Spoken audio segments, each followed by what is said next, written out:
Hello friends, Mahanadi upcoming எபிசோடுக்காக இன்ட்ரெஸ்டிங்கான promo ஒன்று release பண்ணியிருக்காங்க. அதாவது வரக்கூடிய ஞாயிற்றுக்கிழமை ஸ்பெஷல் எபிசோட் போடுறாங்க இல்லையா, அது சம்மந்தமாக ரிவ்யூ பண்ணுறாங்க. வரும் ஞாயிறு 5 மணி முதல் 6:30 மணி வரை 1.5 மணி நேரமாக தொடர் நாடகம் இருக்குது அப்படிங்கிற விஷயத்தையும், நிறையா விஷயம் அதிரடி மாற்றங்கள் வருது அப்படிங்கிற விஷயத்தையும் மகாநதி சீரியல் சம்மந்தமாக ஸ்பெஷலாக வந்து ரிவ்யூ போட்டிருக்காங்க. நமக்கெல்லாம் தெரியும் இந்த வாரம் ஞாயிற்றுக்கிழமை ரொம்பவுமே இன்ட்ரெஸ்டிங்கான ஒரு எபிசோடாக இருக்க போது. ஏன்னா நிறைய கதை வந்து அப்படியே ஸ்லோவாக வந்து நின்றுட்டு இருக்குல்ல. இப்போ பார்த்தா காவேரி ப்ரெக்னெண்ட்டாக இருக்க விஷயம் வீட்டுக்கு தெரியணும்.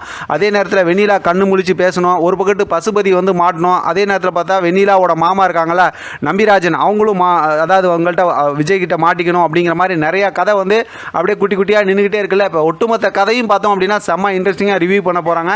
இதில் முக்கியமாக பார்த்தோம் அப்படின்னா காவேரி ப்ரெக்னெண்ட்டாக இருக்க விஷயம் பார்த்தா வீட்டில் இருக்க எல்லாத்துக்கும் தெரிய போகுதுன்னு தான் நினைக்கிறேன். ஏன்னா இன்றைக்கான எபிசோட்லேயே பார்த்தா பாட்டி வந்து காவேரியை பார்த்து நீ தான் இப்போ ப்ரெக்னெண்ட்டாக இருக்க மாதிரி இருக்க அப்படிங்கிற மாதிரி சொன்னாங்க அந்த ப்ரோமோவில். ஆக மொத்தத்தில் நாளைக்கான எபிசோட்லேயே அந்த சந்தோஷமான செய்தி ஸ்டார்ட் ஆகிடும் தான் நினைக்கிறேன். அப்படி மட்டும் நடந்துருச்சு அப்படின்னா செம்ம சூப்பராக இன்னுமே ஸ்டோரியை அப்படியே ரொம்ப இன்ட்ரெஸ்டிங்காக மாற்றிடுவாங்க. ஏற்கனவே நம்ம விஜய் காவேரியை ரொம்ப அழகாகவும் சூப்பராகவும் காட்டிகிட்டு இருக்காங்க. ஆக மொத்தத்தில் வரக்கூடிய ஞாயிற்றுக்கிழமை எபிசோட் வந்து நமக்கு பெரிய ஒரு டமாக்கா ஸ்டோரியாக தான் இருக்க போது. பார்க்கலாம் என்னெல்லாம் இன்ட்ரெஸ்டிங்காக ஸ்டோரியை கொண்டு வராங்க அப்படிங்கிறத தொடர்ந்து பேசலாம். இதை பற்றின உங்களோட கருத்து கமெண்ட் பாக்ஸில் தெரியப்படுத்துங்க. தொடர்ந்து ஆதரவு கொடுங்க. தேங்க்யூ ஃப்ரெண்ட், தேங்க்ஸ் ஃபார் வாட்சிங்.